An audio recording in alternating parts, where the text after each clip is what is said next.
할렐루야, 할렐루야. 우리 주님을 찬양합니다. 여러분, 오늘 읽으신 말씀은 구약 성경 예레미야가 3장 55절에서 56절까지의 말씀입니다. 오늘 읽으신 말씀 55절을 보시면 이렇게 적혀 있습니다. 여호와여, 내가 심히 깊은 구덩이에서 주의 이름을 불렀나이다. 여러분, 예레미야는 실제로 구덩이에 빠진 적이 있죠. 이 진창에 빠져서 그 죽음의 공포를 느꼈던 적이 있었습니다. 하나님의 말씀을 증거하고 선포함으로 말미암아 그냥 이 예레미야를 아주 성가시게 생각한 무리들이 예레미야를 실제로 이제 구덩이에 집어 넣었었습니다. 구덩이에 들어간 이력이 있죠. 그런데 이제 예레미야 애가를 보시면 어떻게 고백을 하냐? 여호와여, 내가 심히 깊은 구덩이에서 주 이름을 불렀나이다. 여러분, 굉장히 짧은 이 한 문장입니다. 내가 심히 깊은 구덩이에서 주 이름을 불렀다. 여러분, 적당히 얕으면요, 올라오려고 노력을 할 수 있어요.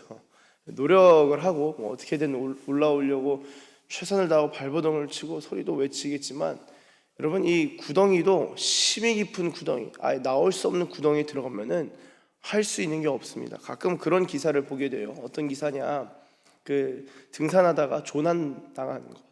근데 어떤 종류의 조난이 있냐면은 등산은 아니지만 설산, 그러니까 이렇게 완전 눈 덮인 산에서 스키 타거나 오르다가 뭐라고 하나요? 눈이 갑자기 눈사태, 이렇게 부분적인 눈사태가 오게 돼서 눈에 아예 갇혀가지고 그 안에 갇히게 되는 것, 혹은 크레바스에 빠지는 것. 얼마 전에 기사를 보니까 이 핸드폰 바위 틈에 떨어져서 죽으려고 하다가 바위 틈에 거꾸로 사람이 낀 거예요. 껴가지고 그냥 상상만 해도 정말 공포스러운데 7시간을 그렇게 있다가 구조가 됐어요. 여러분, 그런 아주 그냥 어떤 육체적으로 실제로 구덩이에 빠져도 할 수 있는 게 없습니다. 사람이 그냥 껴버리는 거예요. 자, 예레미야 애가 보시면은 이 시인이 예레미야가 여호와여, 내가 심히 깊은 구덩이에서 주님의 이름을 불렀습니다. 심히 깊은 구덩이에 가면은 인간이 할 수 있는 것이 없다. 그때 할 수 있는 건요, 주님의 이름을 부르는 것입니다. 주님의 이름만 부를 수밖에 없어요. 다른 거를 부를 수가 없습니다. 여러분, 우리 인생에 이제 심히 깊은 구덩이에 들어갈 때가 이제 사시면서 인생의 구력이 있으시니까 인생의 심히 깊은 구덩이에 들어갈 때가 있습니다. 내가 내 실수로 빠지든 내 부주의로 빠지든 아니면 누가 갖다 집어 넣든 여러 가지 이유로 빠질 수 있어요. 그때는 어느 때냐면요, 주님의 이름을 부를 때예요. 이게 시편 130편을 보시면 130편 1절도 좀 그렇게 적고 있습니다. 여호와여, 내가 깊은 곳에서 130편 한번 보실까요?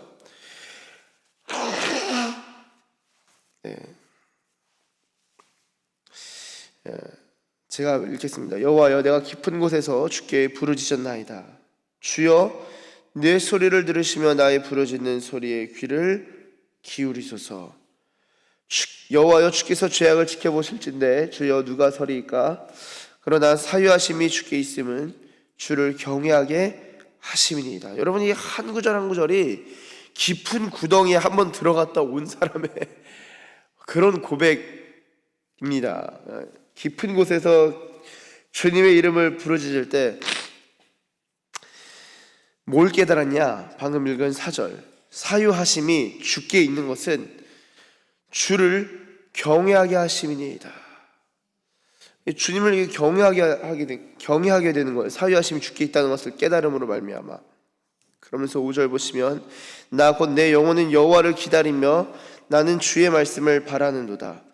여러분, 이 깊은 구덩이에 들어가고 주님께 부르짖고 그것을 들어주시길 바라고, 이게 이 죄악의 문제에 있어서 이 사유하심은 주님께 있구나. 그걸 깨닫게 되면서 결국에는 이 깊은 구덩이에서 주님을 경외하는 지경까지 이르거든요. 지금 이 시에서는 주님을 경외하게 되는데 나아건대 영혼은 여호와를 기다리고 주님의 말씀을 바라게 됩니다. 어느 정도로 기다리냐? 우리 6절, 7절 한번 같이 읽어보겠습니다. 시작. 파수꾼이 아침을 기다림보다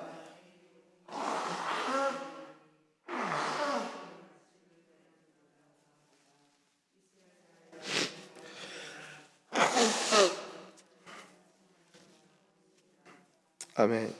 자, 파수꾼이 아침을 기다린다. 여러분, 파수꾼이 아침을 기다리는 이유는 뭘까요? 여러 가지 이유가 있겠습니다만 기본적으로 이제 당직이 빨리 끝나길 바라는 거예요. 좀 이렇게 재미있게 생각해 보면요.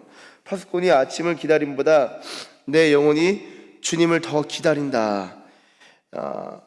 참으로 파수꾼이 아침을 기다림보다 더하도다. 여러분, 이게 깊은 웅덩이, 깊은 구덩이에 빠졌을 때 이 사람의 심령의 변화를 이 130편도 그렇고 오늘 예레미야 애가도 그렇지만 이따가 이 애가 3장 이 뒷부분을 좀 같이 중점적으로 보실 텐데요. 주님을 기다리는 것이 파수꾼이 아침을 기다림보다 더하고, 그러면서 7절 이스라엘아 여호와를 바랄지어다. 이 웃긴 이야기예요. 왜냐, 1절을 보시면은 본인이 빠진 거거든요. 본인이 깊은 곳에 빠졌는데 7절쯤 되니까 이스라엘아 이야기하는 겁니다. 자, 여러분, 개인의 고난이 있어요. 개인의 고통이 있어요. 헬리나 오웬이 그러죠. 이 상처 입은 치유자. 그래서 상처를 어떻게 이야기하냐면요, 상처는 각 사람의 개별적인 독특함이라고 표현을 해요. 하나님이 두신 상처도, 저 무릎 다쳤어요, 이것도 애들 무릎 까지는 게 부위마다 그리고 정도마다 다 각자가 다 다릅니다. 그리고 어느 때 어느 시기에 어떤 걸로 상처받았는지 유형별로 보면 또 비슷하게 유형별로 구분할 수 있겠지만 사람들의 그 상처를, 근데 그 상처는 굉장히 아주 구체적이고 특정적으로 일어나는 것입니다. 이 상처라는 거, 그런 게 이제 그 사람의 독특함이라는 거예요. 근데 그런 상처 때문에 누군가의 상처를 이해하고 공감하고 또한 그런 여정을 거쳐서 그 사람의 인격이 성장해가고 성숙해 나간다. 이 고난을 그렇게 이해하거든요. 지금 시편 130편에서는 내가 깊은 곳에 빠졌는데, 내가 깊은 곳에 빠져서 주님을 부르짖는데 주님을 막 부르짖다 보니까 주님을 알게 되는 거예요. 그리고 본인도 주님을 바라고 주님을 경외하게 되는 거예요. 주님을 사랑하게 되는 거예요. 주님의 말씀을 기다리는 거예요. 주님의 구원을 기다리는 거예요. 주님의 사유하심을 소망하게 되는 거예요. 그러면서 이스라엘아, 이거는요, 본인이 주님을 깨닫게 되니까 공동체적으로 선포하게 되는 겁니다. 뭐라고 하죠? 7절에 하나님을 바라라. 이스라엘아, 하나님을 바라라. 하나님께는 인자하심과 풍성한 속량이 있다. 이거 경험해 본 겁니다. 본인이 깊은 곳에 빠져봐서 주여 주여 부르짖으면서 주님이 주신 은혜를 딱 경험하니까 누군가한테 얘기할 수 있는 거예요. 여러분, 이게 간증이에요. 이게 간증. 이런 게 간증입니다. 하나님을 자랑하는 것, 하나님의 구원을 노래하는 것, 하나님의 인자하심이 얼마나 큰지를 알려주는 것, 내 옆 사람에게, 내가 속한 공동체에게 알려주는 것, 이 시인이 속한 이스라엘에게 말해주는 것, 그가 이스라엘을 그의 모든 죄악에서 속량하시리로다. 하나님의 인자하심이 얼마나 큰지 내 개인만 깊은 구덩이에서 빼주시는 것이 아니라 연애 이스라엘 공동체, 우리 민족, 우리 국가 전체도 하나님이 구원하실 수 있다. 주님의 인자하심이 무한하니까요.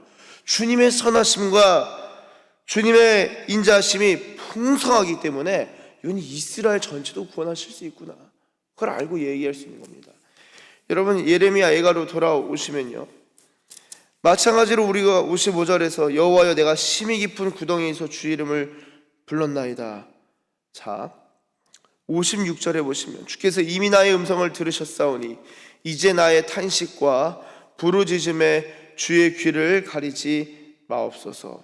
이미 주님께서 들으셨다는 거예요. 주님 이제는 들으시고 응답해 달라는 거예요. 내가 주께 아뢰는 날에 주께서 내게 가까이 하여 이르시되 두려워하지 말라 하셨나이다. 주여 주께서 내 심령의 원통함을 풀어주셨고 내 생명을 속량하셨나이다. 그렇죠? 지금 하나님의 이 은혜와 하나님이 가까이 다가오신 것을 이 예레미야가 경험한 겁니다. 시편 130편과 진행의 구조가 비슷해요. 자, 그리고 나서 이제 60절부터는 이제 그들이, 그러니까 이 원수에 대한 것입니다. 이 원수에 대한 게 사실 어제 이 후반부에 어제 하나님께로 돌아가자, 회개하자, 그러면 막 이야기하면서 이 뒷부분에서는 이제 52절, 3장 52절 보시면 나의 원수들이 이유 없이 나를 새처럼 사냥한다. 내 생명을 끊으려고 나를 구덩이에 놓고 그 위에 돌을 던진다. 그래서 이런 원수들에 대한 이야기가 나오고, 그리고 오늘 본문에서 자기가 깊은 구덩이에 빠져서 이제 주님을 부른 다음에 그런 가운데 주님의 구원하심을 경험하고 주님의 은혜를 경험하면서 원수들에 대해서 이제 토로를 합니다. 원수들에 대해서 토로를 해요. 60절, 그들이 내게 보복하며 나를 모해함을 주께서 다 보셨나이다. 여호와여, 그들이 나를 비방하며 나를 모해하는 모든 것, 곧 일어나 나를 치는 자들의 입술에서 나오는 것들과 종일 나를 모해하는 것들을 들으셨나이다. 그들이 앉으나 서나 나를 조롱하여 노래하는 것을 주목하여 보옵소서. 여러분, 자, 이 깊은 구덩이에 빠져서 주님의 이름을 부르짖고 주님께 간구해서 주님의 은혜와 속량과 구원을 경험했습니다. 원수들에 대해서 그 다음에 어떻게 처리가 되는가? 자, 잘 보세요. 비단 예레미야뿐만이 아닙니다. 이 깊은 구덩이에 빠져서 하나님의 이름만 부를 수 있는 그런 상태에서 구원을 경험한 사람은요, 원수를 다루는 방식에서 자신이 원수를 갚지 않습니다. 이 주님께 부탁하는 거예요. 주님께 맡기는 거예요. 이 유다서에서도 그래요. 천사장 미가엘이 마귀와 그 모세의 시체를 두고 변론하는 그런 이야기가 나오는 부분이 있는데요. 그런 것도 고려해 볼 때 어떻게 얘기하냐면요, 다만 주님께서 너를 심판하시고 판단하시길 원한다. 천사장 미가엘이 그렇게만 하고 끝납니다. 본인이 천사장, 내가 천사장인데 말이야, 그러지 않아요. 그냥 주님께서 알아서 처리해 주시기를, 그리고 그냥 끝내버려요. 마귀랑 다툴 때도. 이 원수를 대할 때 이 부분을 주님께 맡길 수 있다. 어떤 사람이 그런 깊은 신앙이 있습니까? 주님의 깊은 속량을 경험해 본 사람이 원수 문제도 주님께 맡기는 거구나. 원수들로부터 벗어난 새의 올무로부터 벗어나는 것도 주님께서 구원해 주셔야 하나. 원수들이 심판을 받고 원수들이 보복하는 문제도 주님께서 판단해 주실 문제구나. 여러분, 이런 신앙이 같이 가는 것입니다. 그래서 64절에 이렇게 기도하는 거죠. 여호와여, 주께서 그들의 손이 행한 대로 그들에게 보응하사. 어떻게 보응해 주시기를 기도합니까? 자, 65절, 66절 한번 같이 읽어보도록 하겠습니다. 시작. 그들에게 거만한 마음을 주시고 그들에게 저주를 내리소서. 주께서 진노로.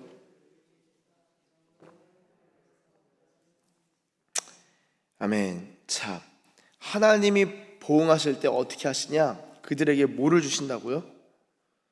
저주를 내리시기 전에, 66절에 진노를 내리시기 전에, 멸하시기 전에 가장 먼저 하시는 게 뭡니까? 65절에 뭘 주셔요? 거만한 마음을 주신다는 거예요. 거만한 마음. 여러분, 참 무서운 겁니다. 주님의 원수가 되는 길이 교만한 마음. 교만은 이 패망의 선봉이라고 하잖아요. 그게 그냥 잠언 말씀에 교만하면은 성공한 것이 무너진다. 내가 지금까지 내 업적을 쌓아오고 내 커리어를 쌓아오고 나의 우리가 군이니까 군 생활을 쌓아오고 교만하면 끝난다. 이런 수준이 아니라, 교만이라는 것은 하나님의 대적자가 되는 길입니다. 하나님의 대적자의 길에 서는 거예요. 시인이 영성이 상당합니다. 이 영성이 아주 탁월해요. 왜냐? 이 보복에 있어서 하나님 심판해 주세요, 벌해 주세요, 이게 아니라 교만한 자가 되게 해주세요. 이렇게 기도해 버리는 거예요. 이게 교만이 하나님의 대적자가 되고 하나님이 처단하실 수밖에 없는 상황, 그게 바로 교만한 자가 되는 거거든요. 그래서 하나님께서 이 하나의 국가를 심판하실 때도 어떻게 하시냐면요, 그 국가의 수장 지도자에게 거만한 마음을 주시곤 합니다. 이 애굽의 파라오 같은 경우도 여러분 그 마음이 점점 완악해지죠. 몇 가지 이제 충격적인 심판 기적을 보고 백성들을 내보내야겠다 했다가 모세랑 또 막 타협했다가 그냥 다시 마음이 굳어지고 본인의 마음이 완악한 것을 주님이 내버려 두시는 겁니다. 마음을 완악한 대로 내버려 두시는 거예요. 이 교만하고 뭉친 마음입니다. 결국에는 10가지 심판이 있는 대로 그냥 심판 다 받은 다음에도 나중에도 또 장자가 죽고 나서 안 되겠다 해서 보내죠. 이스라엘 백성들을 출애굽시키죠. 그 다음에도 안 되겠다 싶어가지고 다시 안 되겠다, 장자가 죽으니 안 되겠다 싶었는데 떠나가는 거 보니까 안 되겠다 그래가지고 군대를 보내죠. 그 군대까지도 죽는 거예요. 홍해에서 수장되지 않습니까? 군대가 전체가 그냥 바다에서. 자, 바로가 그렇게 무너져요. 또 누가 그렇게 무너집니까? 너무 많죠. 이스라엘 초대왕 사울도요, 겸손의 아이콘이었어요. 겸손의 아이콘. 스스로 낮출 때 왕이 되지 아니하셨습니까? 사울은 키도 컸다고요. 이 머리 하나가 어깨에 남들의 키가 자신의 어깨 정도 있었어요. 키가 크고 수려하고 아주 잘생기고 가장 중요한 특징은 잘생긴 것보다 겸손했다. 그때 왕이 됩니다. 그때 왕이 돼요. 숨어 있었다고요. 그 사람은 왕이 돼야 되는데, 왕이 돼야 되는 이거 예언을 들었는데도 숨어 있는 사람이었습니다. 그 정도 겸손했는데 마음에 막 조급함이 오고 교만함이 오는 거예요. 하나님이 그냥 대적해 버리십니다. 어떤 식으로 나중에 가보니까 사무엘 보고 기도하지 말라, 너 슬퍼하지 말라, 내가 결정했는데 왜 네가 그러냐, 사무엘도 슬퍼하지 말라, 하나님 그렇게 말씀하셨어요. 사울이 하나님의 대적자가 딱 되는 데 있어서 그의 교만한 마음이 발동합니다. 자, 느부갓네살 어떻습니까? 교만한 마음이 와서 그 교만함 때문에 정신분열증 미치죠. 그래서 그냥 들판 나가서 짐승 흉내 내고 있습니다. 왕이, 그 바벨론, 천하의 바벨론의 왕이. 이 교만한 마음. 이 교만한 마음이 하나님의 대적자가 되는데, 이 시인이 자신의 원수들을 어떻게 갚냐라고 할 때 교만한 마음을 주세요라고 하는 거예요. 그러면서 하나님께서 그들에게 심판을 하시고 대적해달라, 그렇게 기도하면서 이 3장이 마무리되는 것을 볼 수 있습니다. 사랑하는 사상기시교회 가족 여러분,